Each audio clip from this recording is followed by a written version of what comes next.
I know what you guys are thinking. Another video on kefla versus Goku.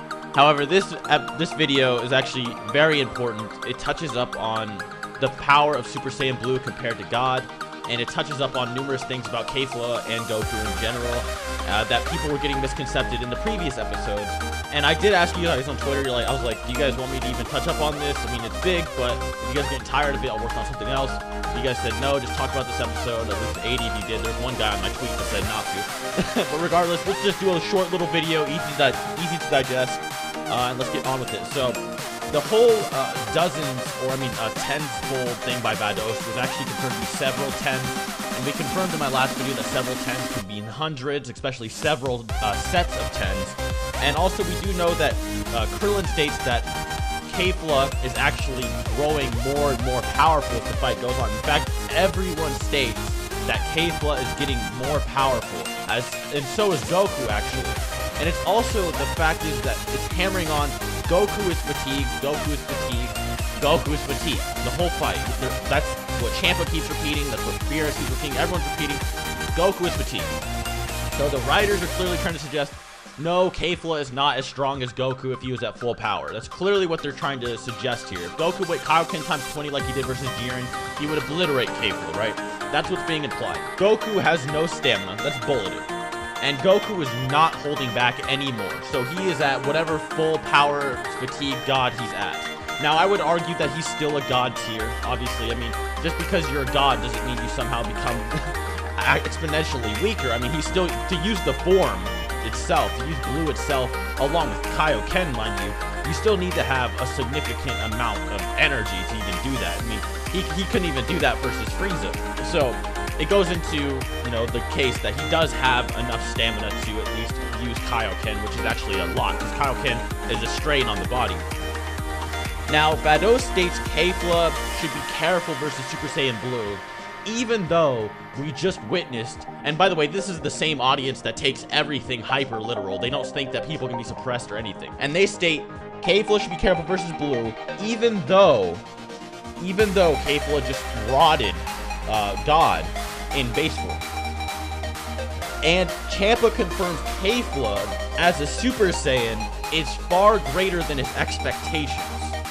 So this is very interesting because it not only says that kefla is not a normal Super Saiyan, but it also implies that Super Saiyan Blue might in fact be over a Super Saiyan multiplier greater than God, which is absolutely insane. Now you might argue, oh, he's just fatigued. However, this fatigue argument only works for his overall power, not the multiplier of the forms. The multiplier of the forms could still be the same. So this, in fact, bullets that the Super Saiyan Blue form could easily be a 50 times, if not greater, multiplier onto God. Now, I was talking to Chuck about this, and I was like, well, wait a minute, in the manga, didn't they say, like, Vegeta at less than 1/10 was weaker than God? And that's true, but he said less than 1/10 in the manga, so less than 1/10 would be whatever amount, and in the manga, Blue is this imperfect form. The full power Super Saiyan Blue, the one that Toriyama envisioned 2 that could beat Zamasu, in the manga, that full power Super Saiyan Blue was not displayed until they fought Fusion Zamasu. So the form that was, less than 1/10 is weaker than God. The anime never followed that law. The anime always had like a controlled full power Super Saiyan Blue, and this would explain why that the form would be over 50 times in terms of an increase. And it also makes sense for it to be over 50 times of God.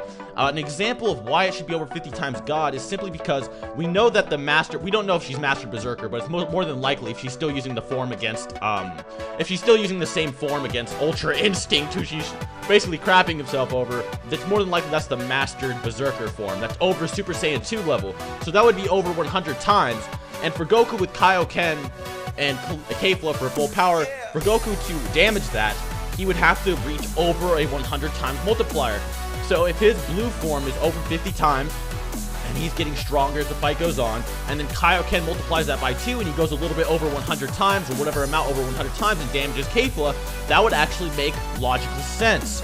So that means we've been underestimating Goku's blue form astronomically. I mean, it was only natural. I mean, I guess this has actually been hinted. I mean, we didn't want to take it literally because it seems like such a jump. especially because the God scale was such like a curse back in the day. It was like impossible to say blue was anything above like 0.10% stronger.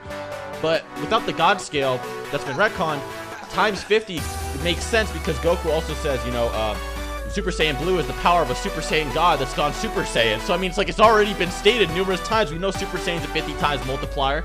So this actually makes sense. And I think in the next episode, if kefla goes like Super Saiyan 3, imagine if Ultra Instinct obliterates kefla as a Super Saiyan 3, we'd actually get a kind of a boundary of a multiplier for Ultra Instinct as well.